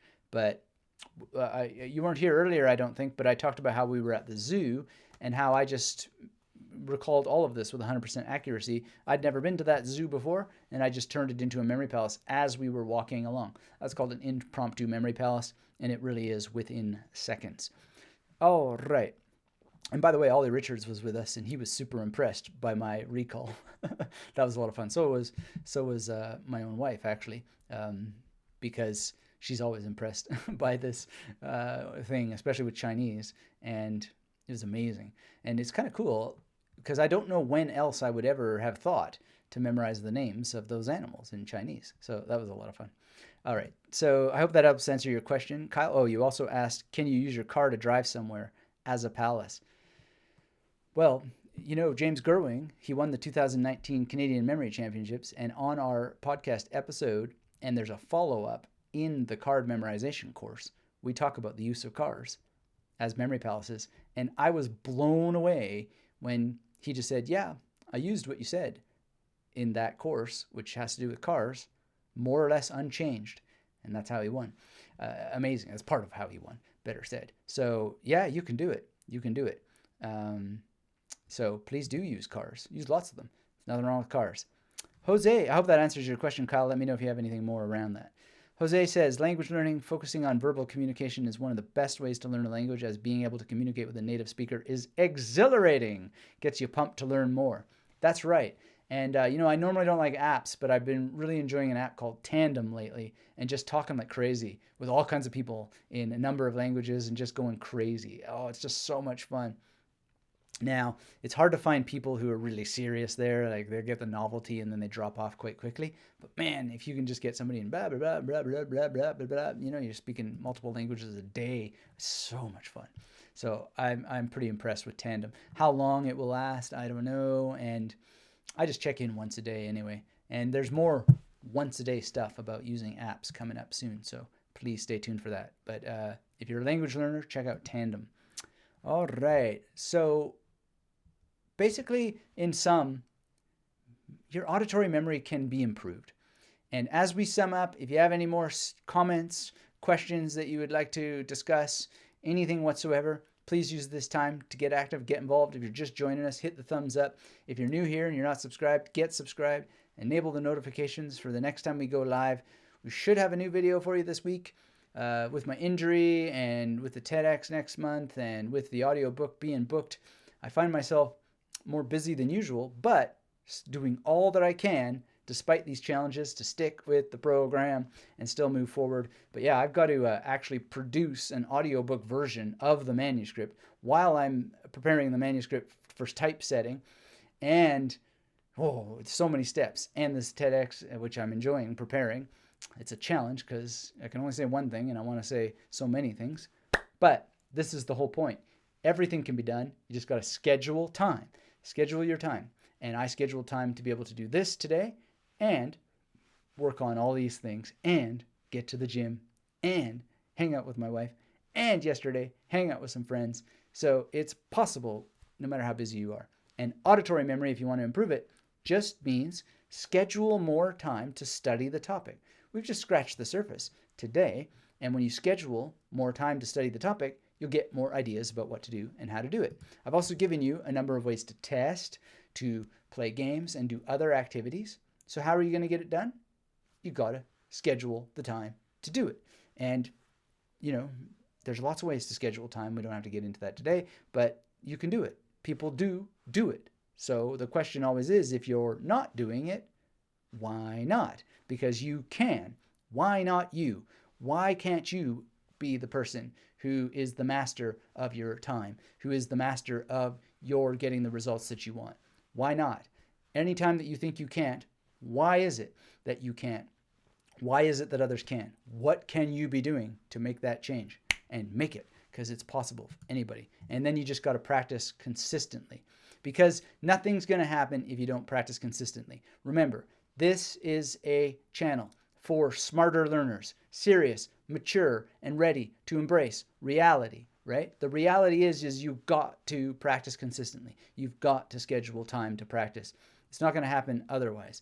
It's just, that's the reality. Embrace it and be the person who embraces the reality and makes it happen anyway. Because yes, life is complicated. Yes, life has, the game Snakes and Ladders doesn't come out of nowhere, right? It comes out of the way the world is. Sometimes you go and then you hit a snake and you get a ladder, you go, and sometimes you get a ladder and you, and then the next thing you know, wow, I'm on top of the world. And then boom, snake.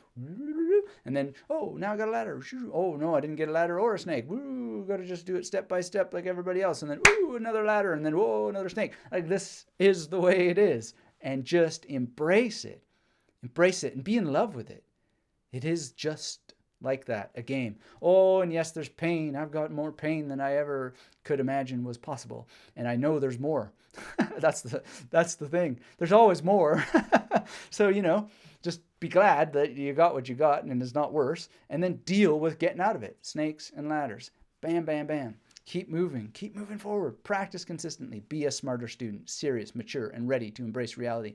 Take it one sip at a time. And if you want more resources, make sure you're part of the street team for the next book at magneticmarymethod.com/VM for advanced reveals, advanced lessons, taking you to the audiobook studio with me to turn it into a memory palace, etc. Love to see you there. And of course, love to see you on the Magnetic Mary Method website with all the resources I linked to you below. And let us dive into some of your chats and questions. Now is the time to put in any comments, any questions that you want as we're rolling towards the end and rock and roll. So, let's see. Jose says, I've used stations in a drive from A to B as a memory palace. You can add later from B to C if you want to add more data points. Yeah, that's a great thing, right? So we're referring back to something Kyle was asking about using cars as memory palaces. And when you think about your car, well, the car itself is a memory palace. I usually have 13 stations for every car that I use. And then there's obviously the journey that the car takes, or the multiple journeys that the car takes. And why not multiple cars that a car can take along the same journey? So if you have one journey, but you've owned 5 cars, well, then that's 5 versions of the journey, right? Woo, mind blown. It's so much fun, right? And you could think of other things, right? Like taxis that you might remember can now be taking a singular journey. And there's different ways to max out the stations if you really think it through. So a lot of possibility. Kyle says, as a student, I don't go out a lot since I'm studying a lot. Would you recommend Google Maps or any other kind of app to virtually make memory palaces? To which Reclaiming Life says to Kyle, even if you don't go out often, if you sit down and think about all of the places you've ever been, you'll most likely have more real memory palaces than you'll ever need. And Kyle says, I haven't considered that. Thank you, Reclaiming Life. Yeah, Kyle, I would add to that, make sure you complete the Visualization Mastery course in the Magnetic Memory Method Masterclass. It has exercises that will unpack endless memory palaces when you go through it. And they will be ones that you've seen. And then you also want to make sure you revisit those exercises if you haven't done them. Try to do them once a year. Also, at the bottom of the master plan course, there are MP3s. Start listening to them. Listen to them for 90 days if you can, at least 4 times a week for a consecutive 90 days, something like that over 3 months. And you'll start to just, your mind will just be really robust with spatial memory, with all the levels of memory, all the magnetic modes just popping, boom, boom, boom, boom, boom, boom, boom. So I've heard from many students, and it's just so much fun. So get into that. All right, I hope that helps. And yeah, you can do experiments. It's worth experimenting with Google Maps. It's worth looking at Airbnb, etc., etc. But is it really the real skill? It depends. You find out. Some people swear by it. They tend to be memory competitors. So the extent to which that they have applied it to learning languages, to passing exams, etc., I really don't know. And one thing we do know is that passing, getting a level or winning the memory competitions is not the same thing as a university degree. I've never sat, and I've sat for a lot of exams. I have a PhD and 2 MAs and a BA, and I got certificates like you wouldn't believe. One time I worked in a liquor store. I had to get a license to work in a liquor store. One time I became certified in hypnosis by the National Guild of Hypnotists. I've been around. I've taken a lot of tests. Never once have I seen a test that asked me to recall the order of 1 deck of cards, let alone 50 of them. Never once have I been asked to recite random strings of digits. Never once have I been asked to correctly identify abstract images. It's just not the way it is. And the techniques are related, but they're not the same. So learn memory techniques for learning, right? It's different than the competition stuff. And you will be much, much better off as a result. That's what the Magnetic Memory Method Masterclass is all about. And it's got all the tools for thinking spatially. When you complete the master plan, listen to those MP3s for as long as you can. Complete all the exercises, then get into the various disciplines. The more of the disciplines you add, the better you will be, the more your skills will grow and pop over time. There are many, many exercises, many things to work on. We've talked about diet today in terms of supplements. There's a course on memory destroying foods and what to eat instead. You got it all. You got dreams to work with if you want to improve your visualization, you want to improve your ability to think creatively on the fly. There's a program there just for getting more out of your sleep. It's worth doing once in your life, if not multiple times. There's an FAQ section, etc. The masterclass is the place to be for these kinds of matters. So please dive in. Now, hope that answers your question. David says, when I memorize visually, the info comes back in audio. What's up with that? That sounds like a very good thing. And so I don't know what you're memorizing visually, but when I'm memorizing a deck of cards, for example, that's a very similar thing. I don't necessarily see anything in my mind, but I just think of the story, so to speak, of what's happening between the cards verbally. And that's very, very not a bad thing.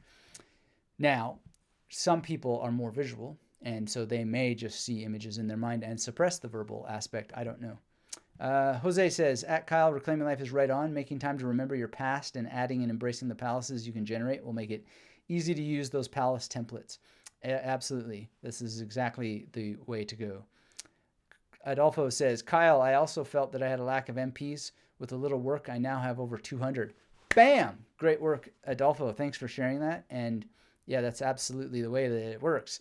when you just keep visiting, it's what we say, smarter students take it one sip at a time. S.I.P. Study these techniques consistently over time. Implement what you learn from the study of the techniques, and then practice with information that improves your life. Everything just explodes. It goes nuclear, and then your mind becomes magnetic. JJ asks how to get most attention while studying, how to really pay 100% attention while studying. JJ, thanks for that question. Let me answer this very, very directly. Do not worry about 100%. Let it go, let it go, let it go. What does 100% mean? Is there such a thing as 100%?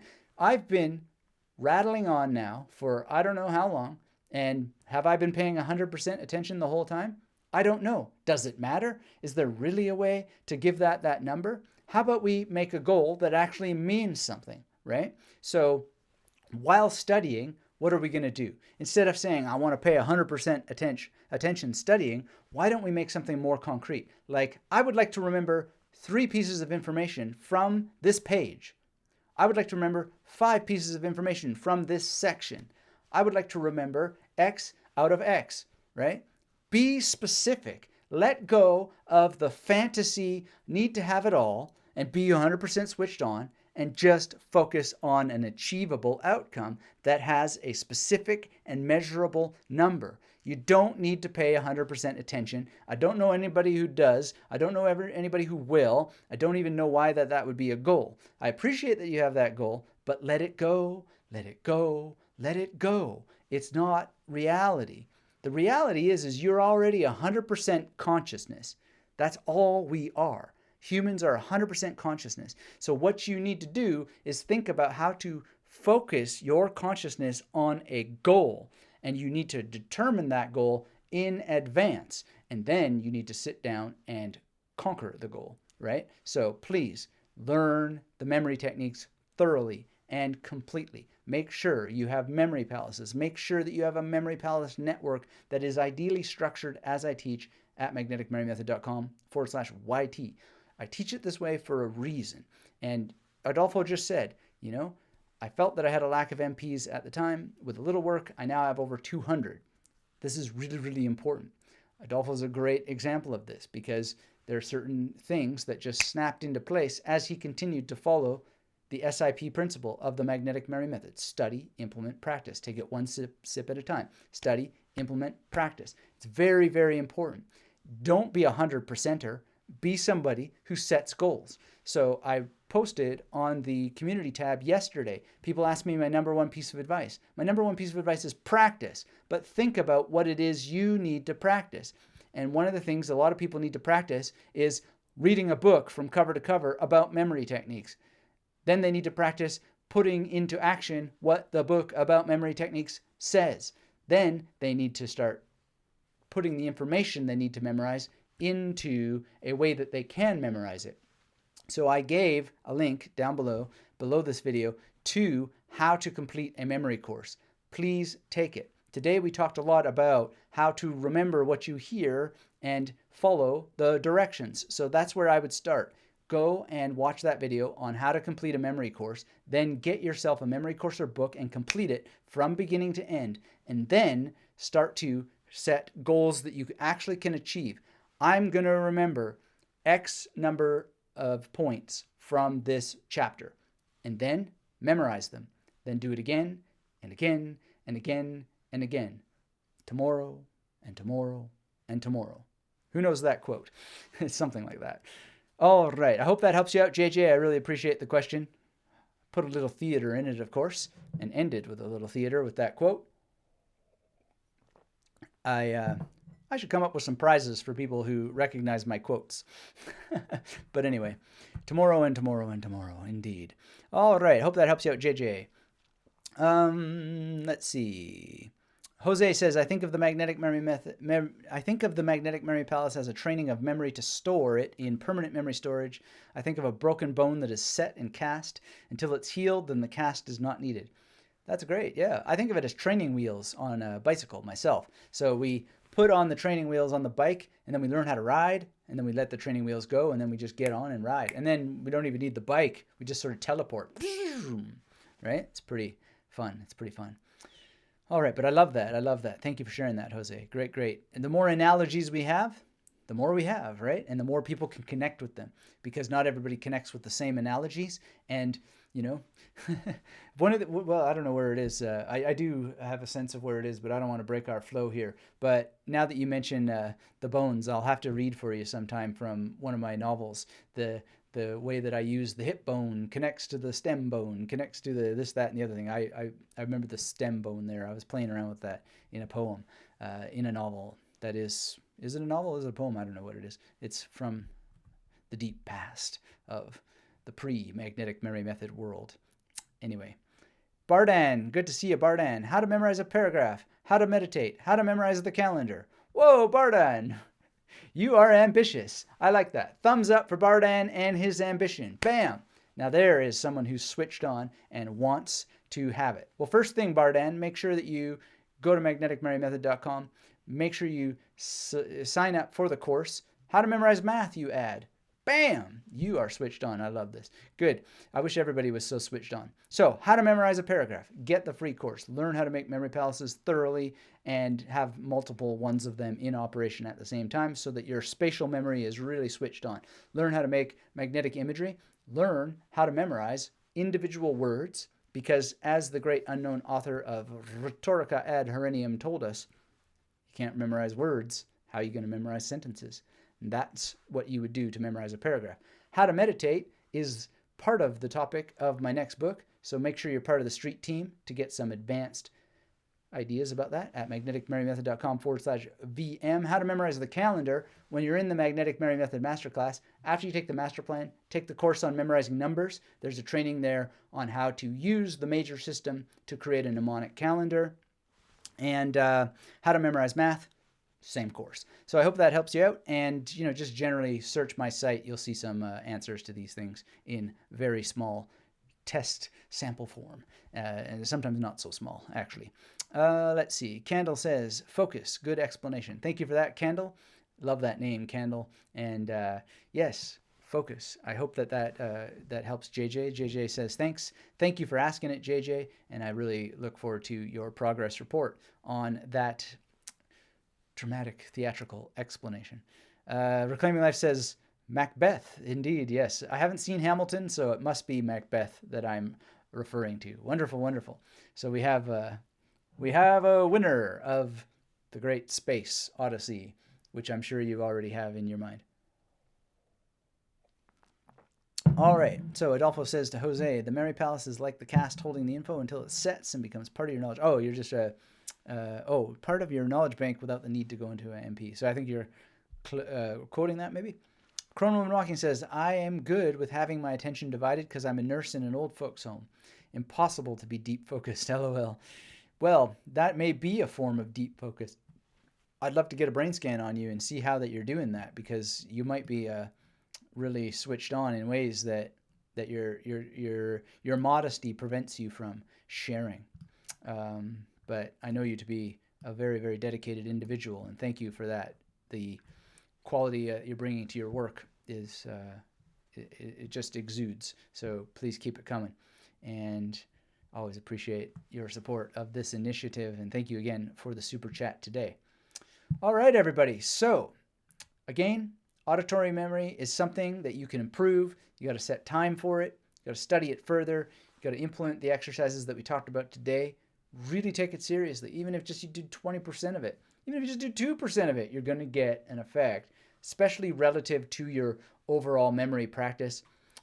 This is a public service that is primarily directed at Magnetic Mary Method course students, participants, and really can help anybody. But it's always good to see masterclass participants here, Reclaiming Life and Cromwell Walking and Adolfo, and I don't know, David, I don't really know always who is and who isn't in, but one thing I would remind you is, if you haven't gone through it for a while, there's things to be done, and we're going to update a couple of things this year. And also, even without those updates ready, those MP3s, I keep hearing from people again and again and again how much that those have been helping them so much. And I was reminded of it especially because I started an entrainment program. A course I'm taking has some entrainment MP3s. And I remember, hearing that science that, habit formation, they keep saying is 22 days, and it's not. It's at least 90 days. So I am now being, uh, taking my own advice and going through something. And it's not necessarily easy. And I'll be just totally upfront with you. When I need to do things, there are days when I miss a day. But here's the thing. I'm about 45 days through it, about halfway through 90 days. And in all of that, I think I've missed maybe 4 days. Now, it can go in through my journal and I can see exactly how many. But the point is that it's the practice of getting back on the horse and making sure that not too many days go by. And we know in some science that the indications are at least 4 times a week is the bare minimum. And I've always done way more than that. And I see the effect of my own entrainment program right now because of this consistency. Now, I can't tell you what this course is, and I'll tell you later because, you might as well have something have happened and have it finished, right? And in this case, there's not going to be like a clean finish. But when we get there, I will tell you what it was and invite you to join in. And it's pretty amazing what has been happening just from the continual focus, which is basically 98%. Now, one thing that I haven't skipped at all, and I'm still amazed because it's now more than 2.5 years, is every single day unbroken sitting and meditating and working with my Sanskrit that I've memorized. This is epic. I thought, wow. I remember, 3 years ago being in Beijing and thinking one day, just walking around Beijing, this ocean of meditation is so deep. I never would have imagined that it gets as deep as this. And then, my goodness, it gets deeper and deeper and deeper and deeper. So it's just keep practicing whatever it is you're practicing. Be consistent with it. You just don't know how profound and magnetic it can get. So please, at least 90 days with those audios. And you'll be amazed by what starts to happen when you start to memorize with that practice that the Meditation Memory Palace, the guided Meditation Memory Palace Maximizer MP3 program is there for you, and how you can put that into action and start to get so many more benefits. But be in it for 90 days. And if you miss a day, don't worry about it. Just get back on, and go for at least a minimum of 4 days a week for 90 days that would accumulate as 90 days over a number of months. All right, so let's check in with the chat. Let's see here. So Bardan says, thanks. You're very welcome, Bardan. Betty says, Ali G says, thanks. Oh, Ali G, I love having you in the house. I love me, my Ali G. What a great show that was. Belty says, Anthony, can you use the same memory palace? Can you use the same palaces to make other memory palaces? Yes, of course. This is a bit of an intermediate advanced topic, but yes, you can. And if you get confused, then you go back and study the fundamentals. David says, thank you as always. Have an awesome week. And Bardon says, one personal question. Are you married? Why, are you going to propose? Yes, I'm married, and very happily. Thank you for asking. And you will not be able to steal me away from my wonderful wife. She's amazing.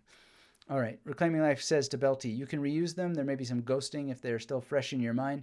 Do a search on the site for Ugly Sister Effect and reusing memory palaces for more info. Great advice, Reclaiming Life. Yes, indeed, there is a detailed discussion of ghosting and the Ugly Sister Effect. They're not necessarily the same things. I might need to revisit that topic at some point in the future, but that's there. And by the way, speaking of revisiting topics, we're redoing a lot of things. One of the podcasts went out again, and we hadn't quite gotten the new version out properly. I don't know what's going on there, but we'll get it figured out. Anyway, if you notice some weird things on the podcast feed, if you're subscribed to the Magnetic Memory Method podcast, tech is changing all the time, and somehow we made a mistake there, but we're going to get the proper updated version out soon. And there's interesting things. And if you haven't heard the podcast episode with Simon Louisi, by the way, he adds a dimension to the major that I never thought of. And I haven't spent enough time playing around with it, but man, I'm blown away. Why haven't I seen that before? Well, doesn't really matter. We know it now, And you can too. So go to magneticmemory.com, listen to what Simon has to say about what he calls the memory castle and what he does with the major. Could be next level stuff for you. So give that a try. All right, everybody. Thank you so much for joining us today, for being part of the Magnetic Memory Method community, the family. If you don't have the free course, get started at magneticmerrymethod.com/YT and get subscribed to this channel if you aren't already. Hit thumbs up if you haven't already, and enjoy. And to answer Jose's question, yes, Sanskrit looks to be of deep importance and love to your heart. Great work, and you would fall in love with it if you spend as much time with it as I have. Oh, woo! There's a special ingredient in there. Wow, it's strong. Aditya asks, how did you get interested in Sanskrit? Well, that's a long story. So make sure you have subscribed to the Street Team if you want advance notice about all that. Candle says, Happy New Year. Happy New Year to you as well. Junimen Xinyan Kuai. I guess you said that for Chinese New Year, but we can say it for English New Year also, or Western World New Year, as the case may be. Buenos noches also to you. What is it for William? Spokojnej noche, I think. in Russisch. Try that. Spokojnej noche, something like that. Let's see. Yes, Sanskrit, Jose. Very, very important. It's beautiful, beautiful, beautiful. I mean, just listen to it sometime. Mano pujahankara chitani naham nacha shrotra jivhi nacha krana nitri nacha vyoma bhumhir natejo navayu Chitananda Rupaha Shivoham Shivoham Chitananda Rupaha Shivoham Shivoham. There's more. Stay tuned. Thanks, everybody. Come visit me at magneticmemorymethod.com, and until we have a chance to speak again, keep yourself magnetic. Bye-bye. Hey, everybody. So I'm here in the Atlanta airport. I was just thinking about how grateful and thankful I am for what Anthony did for me. I do seminars all across the country. Usually have about 100 to 300 people every single weekend. And one of my biggest goals was to be able to memorize their names, and started studying some stuff and learning. And it wasn't connecting as fast as it needed to. And I just wasn't connecting the dots, and started doing some research online, and there I found Anthony. And Anthony, I just want to tell you thank you very much for all that you've done. Now, man, my memorization is through the roof. I've almost reached my goal of getting 300 people at one time. I'm not exactly there yet. I'm off just by a few, but I'll get there as I keep practicing and keep connecting what I've learned from you. And what you've put and you've helped me with. And so I just want to tell everybody, if you're looking to take your memory palaces and your memory techniques to the next level, I mean, Anthony's the guy. If he can help me go from not even remembering people's names, and that's the biggest issue of my life in my seminars, to actually being able to memorize over 100 and something people's names, close to 200, man, he can help any of you guys out with anything. So I just want to give a shout out to Anthony. Very thankful, very grateful for meeting you. Very thankful for the fact that as soon as I sent you an email, you responded very quickly, very promptly. You just opened up your time and gave me a scheduled time very quickly also. And the support afterwards was well above and beyond. I mean, you could have ended it right there, but he didn't. He kept emailing me and make sure I was okay, and would send me emails periodically to make sure that I was following up and following through. So again, just want to thank you very much, Anthony. As I walking through this airport, getting ready to jump on a plane to Seattle, I was just thinking about how grateful and thankful I am for you being in my life and for helping me take those steps to the next level. And if anyone is out there is ever thinking about, should I work with Anthony, the answer is absolutely, unequivocally yes, beyond the shadow of a doubt. I could probably keep going on and on. But again, thank you, Anthony. And I really appreciate you. You've been a blessing in my life.